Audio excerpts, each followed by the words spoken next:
Bonjour Marcel Gauchet. Bonjour. Bienvenue dans l'Esprit de l'escalier. Alors voilà plusieurs semaines que nous sommes en édition spéciale sur le mode guerre au coronavirus.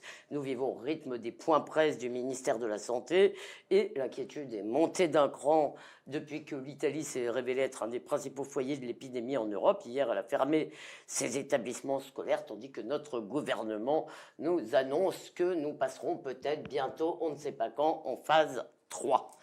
Alors, est-ce qu'on exagère?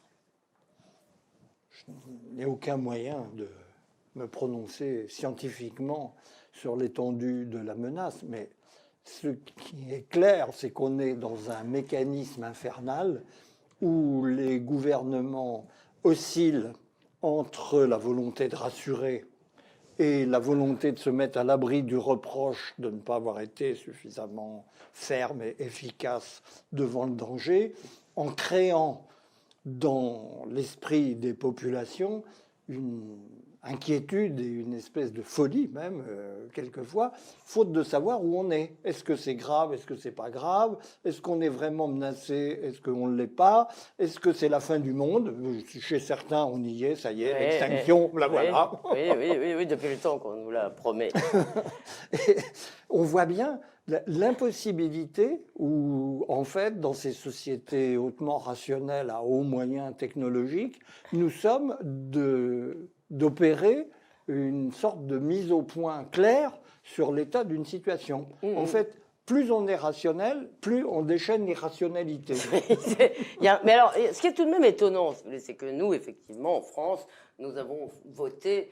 Enfin, nous avons pas voté d'ailleurs, je pense, je ne me rappelle pas, mais nous avons intégré le beau principe de précaution à la Constitution. Je ne crois pas que nous l'ayons validé par référendum. Non, voilà, hein. Donc, il n'y en avait pas besoin. Oui, non, mais c'était juste, voilà. Alors, donc, nous, on est complètement là-dedans, si vous voulez, avec l'idée qu'il faut prévenir tout danger éventuel, potentiel et futur, en fait. Mais le gouvernement chinois, le gouvernement israélien, le gouvernement, tous ces gouvernements qui ont pris des mesures identiques et qui ne sont pas fondamentalement différents, comment vous l'expliquez? Du rapport des gouvernants à leur société et du degré de consensus qu'ils ressentent vis-à-vis de leur population. Alors dans le cas chinois, c'est compliqué parce que je crois que le consensus de la population n'est pas la préoccupation première, encore que il s'agit tout de même de répondre à une demande sociale latente qui est très fortement une demande d'autorité. Et je pense que dans le cas israélien, en revanche, il y a une forte... D'abord, c'est une société habituée à se défendre par constitution, et qui, pour laquelle, donc, certains impératifs de salut public sont une évidence quotidienne, pour ainsi dire. Nous, on est dans une situation extrêmement différente, où, en gros, disons-le, les gouvernants ont peur des gouvernés, et où... du coup, ils ne savent pas jusqu'où on peut porter le curseur entre l'autorité et des mesures drastiques et le simple rassurement d'une population inquiète. Et voilà, nous sommes. Et l'incertitude des gouvernants se traduit évidemment dans une incertitude démultipliée des populations. Oui, mais l'incertitude, elle est un peu consubstantielle à ce type de situation. Par définition.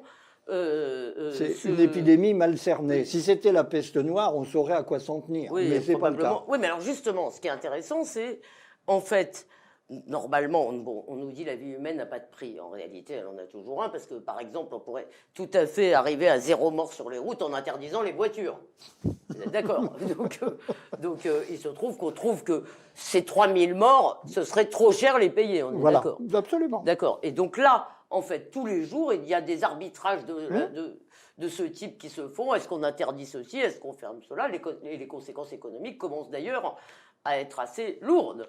Pour un secteur qui vous concerne, on vient d'annuler le Salon du Livre, ce qui pour le secteur n'est pas tout de même, le secteur de l'édition n'est pas une bonne nouvelle, je pense. Je n'ai pas l'idée du poids économique du Salon dans la vie de l'édition, mais c'est surtout un signe, un de ces signes envoyés à la population dont on ne sait pas au juste ce qu'il veut dire, et qui donc crée plus d'inquiétude qu'il n'en diminue. Oui, mais comment faire? Ce que je veux dire, c'est est-ce que cette incertitude n'est pas consubstantielle tout simplement à la situation?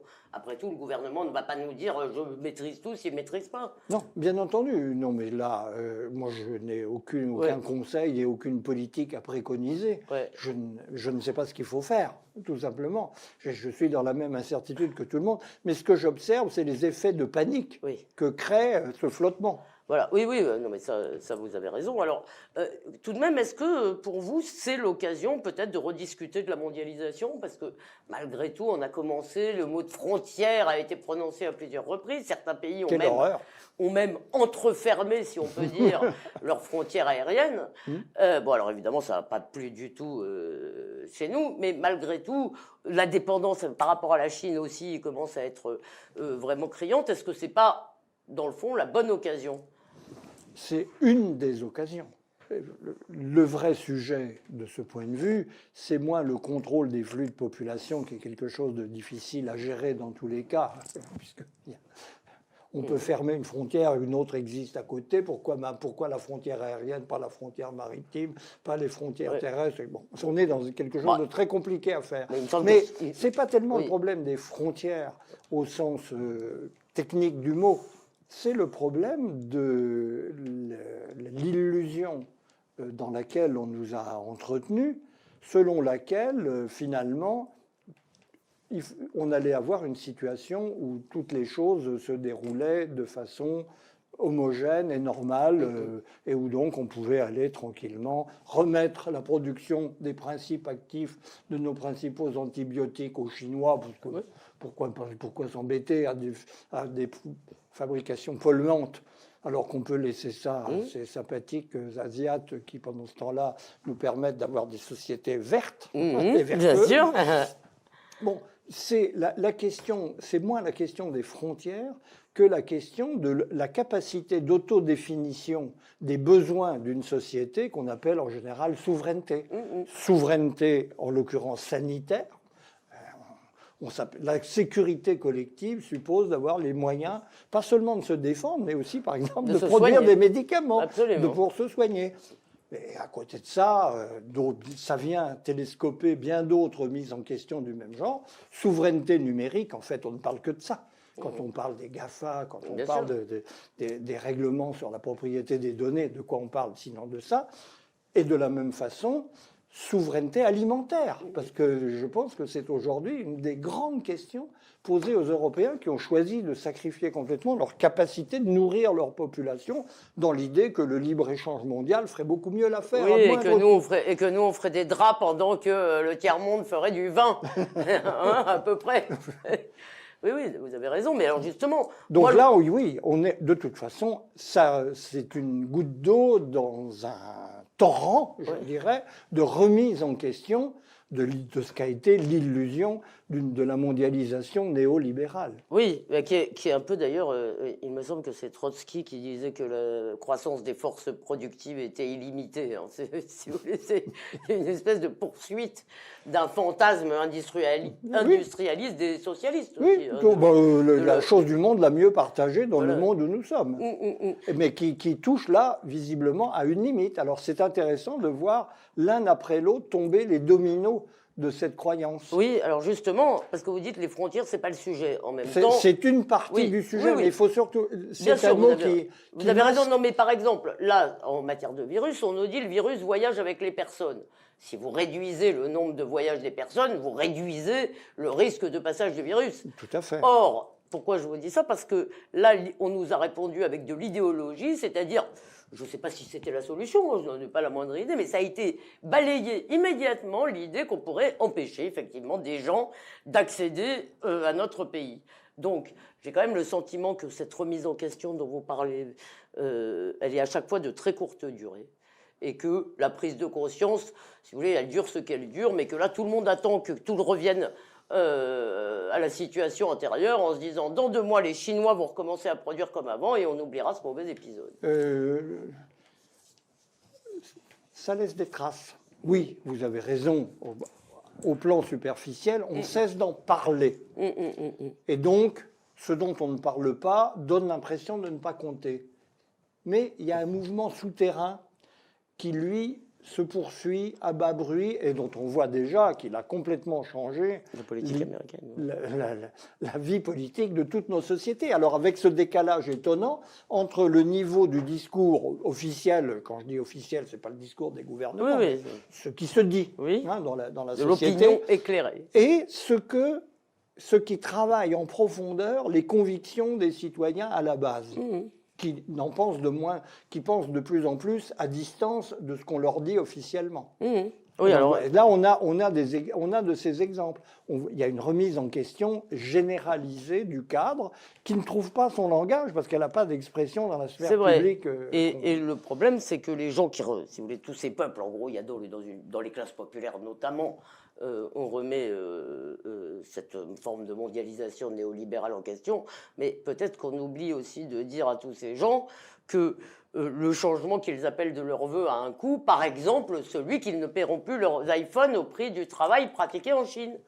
Voilà, on viendra, je crois, à des arbitrages collectifs sur ces matières. Donc vous pensez... Je pense que c'est des mouvements très lents. C'est des mouvements d'autant plus lents qu'ils n'ont pas, encore une fois, d'expression publique.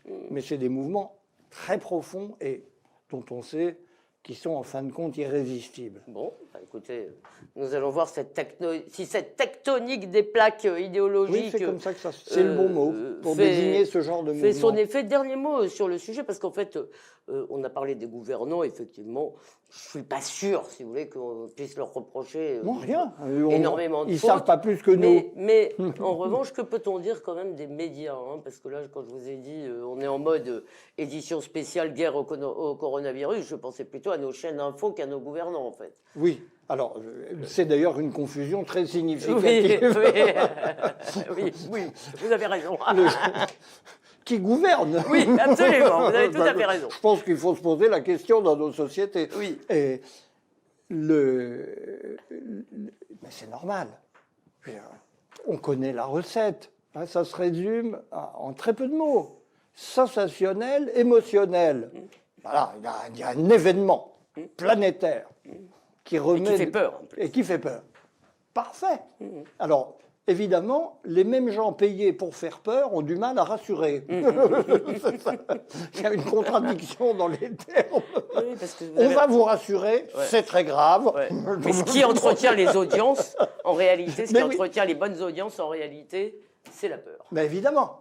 C'est la peur déguisée derrière les tentatives pour rassurer. On fait l'épidémiologiste de je ne sais pas quoi, les experts en tout genre, dont l'effet profond est de se dire oula, il doit pour qu'ils en parlent autant, et ça doit être... Quelqu'un qui vous dit toute la journée ne t'inquiète pas, effectivement, ça finit par sentir... Il y a un piège. Et je suis même très étonné de ne... Enfin, peut-être est-ce simplement que je suis très mal informé, c'est possible, qu'on n'ait pas vu le complotisme ressurgir en grand à cette occasion dans le genre ça cache quelque chose, ils sont en train de nous préparer un truc pas possible, derrière tout ça il y a Poutine, candidat... Jean-Baptiste Roch m'a signalé tout à l'heure qu'il y avait une thèse qui commençait à circuler comme quoi les Israéliens, c'était un accident plus ou moins voulu de laboratoire israélien qui aurait empoisonné des pangolins. Donc voyez-vous, ça démarre. Ça y est. Mais alors si c'est le début, c'est pas la fin. Voilà. Mais du complotisme, on en a un peu on nous dit pas que le gouvernement a inventé cette épidémie pour faire oublier sa désastreuse réforme des retraites. Mais on nous dit qu'il a profité de l'épidémie pour dégainer son 49.3 et franchement, ça n'est pas totalement faux vu que c'est effectivement un conseil des ministres qui était normalement un conseil des ministres du samedi consacré à l'épidémie, qui a autorisé le gouvernement à recourir au 49.3. Alors, je crois que le lien est assez contingent, parce qu'ils y pensaient de toute façon. Oui. Alors, tout de même, ça, vous connaissez le théâtre politique en France. Bien entendu, l'opposition crie au coup de force antidémocratique. Marine Le Pen parle de manœuvre indigne. Et Jean-Luc Mélenchon sort, comme toujours, on peut compter sur lui, les mots du dimanche, vous serez la risée du monde civilisé. civilisé démocratique. Bon, je crois que le monde Non, c'est démocratique, pas le monde civilisé démocratique s'en contrefie Alors, royalement. expliquez-moi, est-ce que c'est un problème, ce Eh ben, 49? le coronavirus et le 49.3, c'est exactement la même chose. L'épouvantail en fonction de laquelle se déterminent de plus en plus les mouvements d'opinion dans nos sociétés. Parce que quand on regarde ça de près, l'irrationalité de l'agitation de ce principe, j'aimerais qu'on m'explique ce que 6 mois de débat sur les 425 000 amendements que la France insoumise aurait peut-être réussi à finir par produire, en reprenant les anciens sous une forme légèrement modifiée, aurait apporté à la démocratie. Où est Ce qui me frappe dans cette affaire, c'est la façon dont l'opinion, en particulier de gauche, s'enfourne dans des spectres absurde, comme ce 49.3, qui est une technique parlementaire parfaitement banale, qui constate tout simplement ce qui n'est pas très sympathique. On n'aime pas l'entendre se rappeler. Mais la démocratie, c'est le principe majoritaire dans nos régimes. Et bien, le principe majoritaire, là, il trouve une expression un peu brutale, il faut le dire. C'est de toute façon, vous avez perdu, donc taisez-vous. Alors, c'est pas, on n'aime pas s'entendre dire qu'on est dans la minorité. Mais on l'est. Et tout de même, en tous les cas, il y a l'opinion qui est un peu gilet jaunisée, si vous me permettez ce néologisme. Elle, je veux dire, marche, enfin d'après les sondages, il y a bien une bonne moitié même des Français qui trouvent ça absolument scandaleux. Mais oui, mais parce que, je veux dire, ces Français n'ont peut-être pas vraiment réfléchi au sujet. Alors, je vais quand même me faire... Et c'est la portée symbolique du geste. Le geste consiste tout simplement à rappeler, par un acte d'autorité du gouvernement, qu'il parle au nom de la majorité et que donc il a le pouvoir de faire prévaloir ses vues. Oui. Alors, en plus, dans le cas, je pense là où les promoteurs de cette technique d'obstruction sont très mal inspirés, c'est que le parlementarisme, quand il revêt ce visage de l'obstruction, n'est pas populaire. Et que donc, je doute que ça apporte beaucoup à la démocratie d'opérer une manœuvre de retardement, parce que ça s'appelle une bataille de retardement. Alors, le parlementarisme n'est pas populaire, mais Macron non plus n'est pas populaire. Personne ne l'est. Mais alors, je vais me faire un peu... C'est ça qui est le problème. C'est vrai, je vais me faire un peu l'avocat du diable, ou plutôt des anges en l'occurrence, puisque c'est de l'angélisme démocratique, un peu ce que vous nous... ou de l'hyper-démocratisme que vous nous décrivez. Je vais citer notre amie, mon amie Natacha Polony. Alors, elle rappelait que le 25 février, le co-rapporteur du projet de loi, qui est un député MoDem, a fait cette déclaration à l'Assemblée. Certains ont dit la République, c'est moi. Bon, évidemment, ça, c'était pour Mélenchon. Eh bien, la République, c'est nous. Et vous n'êtes rien. Et ça, c'est ce qu'on appelle un propos peu habile et peu intelligent. Et selon Natacha, donc la conjonction, disons, de ce mépris pour l'opposition et de la politique du pire des battleurs de l'opposition fait, selon elle, que l'Assemblée nationale manque à sa vocation, et c'est là que je voudrais vous faire réagir, représenter le peuple face à tous ceux qui veulent le priver de sa voix. Alors, est-ce que vraiment c'est l'Assemblée nationale qui représente le peuple sous la Ve République? On voudrait bien, on serait très content que ce soit le cas, mais je crois qu'il y a un petit hiatus. Et en plus, là, je regrette pour Natacha, mais elle se trompe totalement sur la fonction du Parlement. La fonction du Parlement est de délibérer sur les lois. Dans le cas, avait-on affaire à une délibération, c'est-à-dire à une opposition d'arguments rationnels. Si Mélenchon avait pris la peine de faire un discours de 3 heures pour démonter point par point le projet de loi sur les retraites, qui mérite amplement ce démontage, il n'y a aucun doute là-dessus, le cas de figure serait différent. Mais se lancer dans une bataille d'amendements qui n'ont aucun sens, qui ni queue ni tête, qu'est-ce que ça apporte? Rien. D'accord. Donc là, en quoi les 41 000 amendements de la France insoumise sont la voix du peuple? Voilà la question à laquelle j'aimerais que Natacha nous réponde. C'est là où ce sont des propos de principe qui fonctionnent sur le rêve d'une démocratie qui n'existe pas, où simplement les choses seraient prises par consensus au terme d'une délibération en raison. On aimerait que ce soit ainsi, c'est pas ainsi. Il y a des décisions, et les décisions sont prises à la majorité. Et dans le cas précis, le gouvernement a été maladroit, en plus de tout les failles qu'on peut reprocher à son projet. Il a été maladroit parce qu'il avait à sa disposition une technique les ordonnances qui est un maquillage, ni plus ni moins, du 49.3, qui est un substitut soft, qui s'appelle le temps parlementaire programmé. Ah oui. C'est-à-dire, on dit, vous vous débrouillez, il faut que ce soit voté dans tel délai. Non, mais c'est-à-dire, c'est même pas ça. On dit, voilà, on va consacrer tant de temps à l'examen de la loi. Si au terme de on n'a pas fini, ben c'est pas grave. On fait comme si il y avait rien, on reprend le texte tel qu'il était. Donc, de toute façon, ils ont été maladroits, et peut-être pas que maladroits, parce que je pense que dans le 49.3, il y avait aussi une volonté de montrer. Mais oui, ça plaît à certains, faut pas. De montrer on a gagné. Oui, bien sûr, bien sûr. Et puis qu'on est capable d'autorité. Macron et son gouvernement ont reculé devant les gilets jaunes.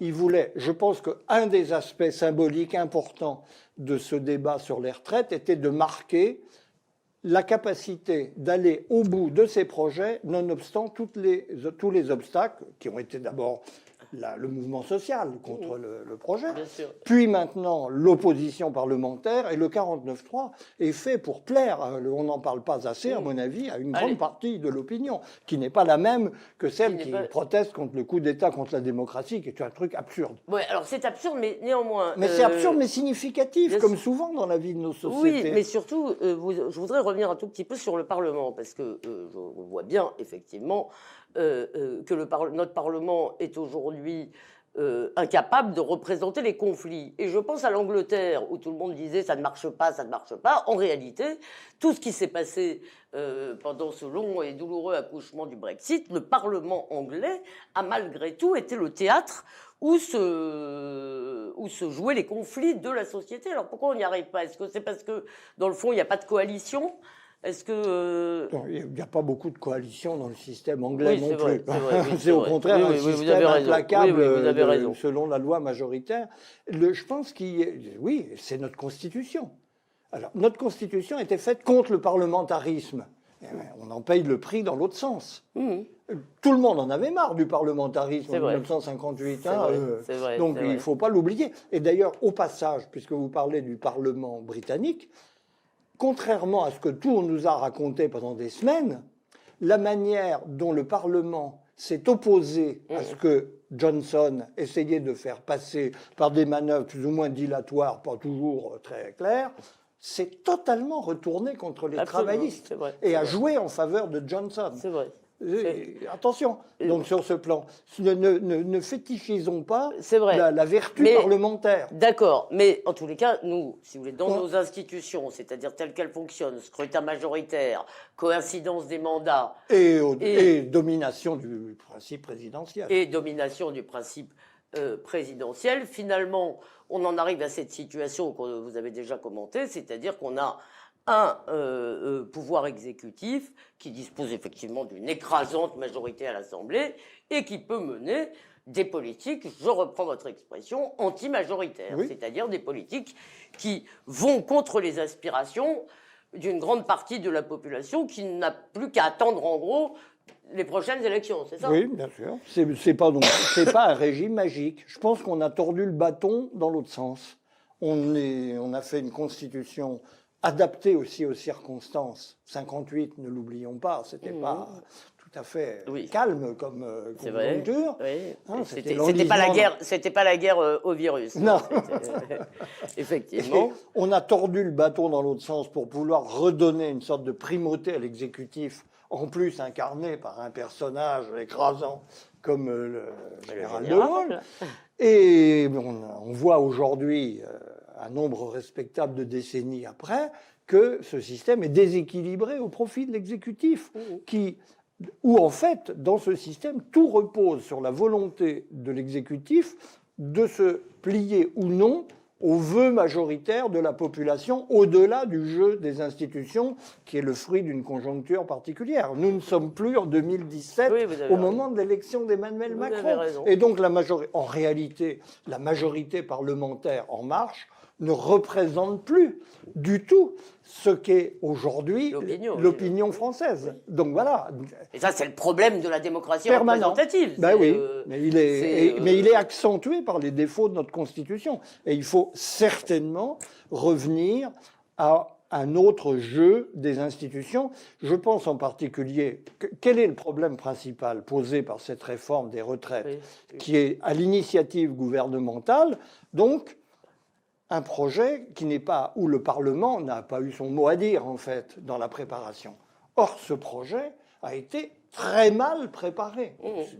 Même, il est scandaleux d'imperfection, de maladresse, d'oubli, de lacunes.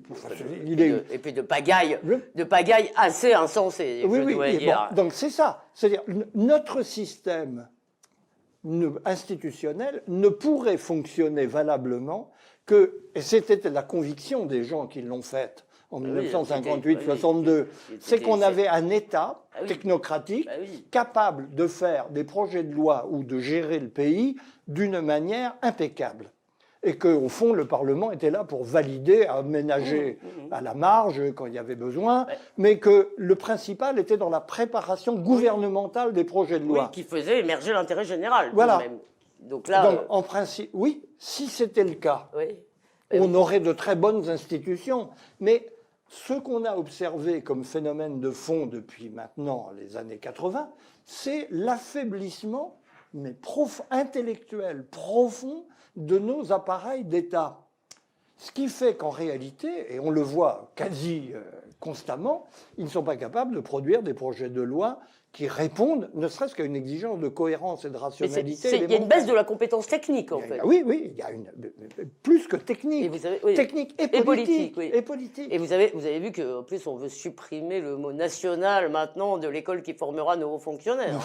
Ça ne vous a pas échappé. Oui, c'est pas d'ailleurs ce qui changera la qualité du recrutement. Mais ça donne un peu l'idée. Ça donne un peu l'idée de la direction. C'est-à-dire, on veut faire une business school de plus. Oui, c'est ça.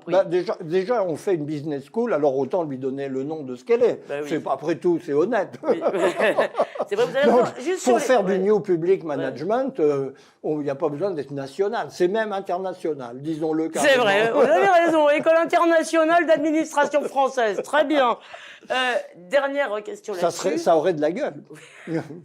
Dernière question là-dessus. Est-ce que dans le fond, puisqu'on a affaire à une réforme tout de même de fond, est-ce que le gouvernement, est-ce que c'est pas un cas où on devrait utiliser le référendum? Est-ce que c'est une idée si sotte? Alors, la question du référendum est bien posée à propos d'un sujet comme celui-là. On peut faire un référendum sur le principe de la réforme par un système à points. D'accord. Là-dessus, êtes-vous pour un système à points, êtes-vous contre? Mais c'est diabolique, un système de retraite. On s'en est aperçu. Et les gens. C'est pire que Maastricht? Ah oui, c'est bien pire. Parce que ça descend dans vraiment le quotidien des gens. Alors, on s'aperçoit. Qui avait vraiment réfléchi sérieusement, par exemple, au problème des pensions de reversion? Ah oui, c'est un vrai problème pour beaucoup de gens. Évidemment. Enfin, c'est le gouvernement qui aurait dû y réfléchir. Comment s'appelait ce commissaire aux retraites? Monsieur Delevoye. Ah oui. Monsieur Delevoye, je ne sais pas ce qu'il a fait, mais on serait curieux. Il était très occupé. En tout cas, je voulais dire simplement que autant on peut facilement s'entendre par référendum sur je serais assez pour dans le principe, système à points, autant une fois qu'on aurait le principe, on n'a absolument pas l'exécution et l'application dans le détail qui, elle, ne peut être qu'une matière à délibération approfondie, et c'est là où un vrai Parlement aurait son rôle, avec des gens qui connaissent bien des domaines techniques où ils peuvent apporter des lumières et expliquer le problème aux citoyens, parce qu'on n'y comprend rien à la fin dans ce système, parce qu'en fait, on poursuit plusieurs objectifs à la fois. On veut euthanasier le régime de retraite de la SNCF et de la RATP, tout en voulant faire une réforme systémique à horizon de 2100. Enfin, on est dans l'immédiat et le lointain, et avec des questions qui n'ont jamais été résolues dans l'histoire de ce pays, qui est d'unifier un système social qui s'est fabriqué par bouts, qu'on a mis plus ou moins ensemble d'une manière bancale. Donc c'est une tâche herculéenne. La sagesse qui revient aujourd'hui en force étant de se dire c'est bordélique, mais c'est moins pire que le bordel que va créer cette réforme. Donc, on ne peut pas régler des questions comme celle-là par référendum. C'est évident. Il y a une limite absolue de la mécanique référendaire. Ou alors, il ne faudrait pas faire un référendum, mais un référendum tous les dimanches pendant 2 ans. Ah oui, bon. Ça serait fatigant. Oh oui. Oui. Vraiment, vous imaginez une campagne permanente sur la retraite. Quelle horreur.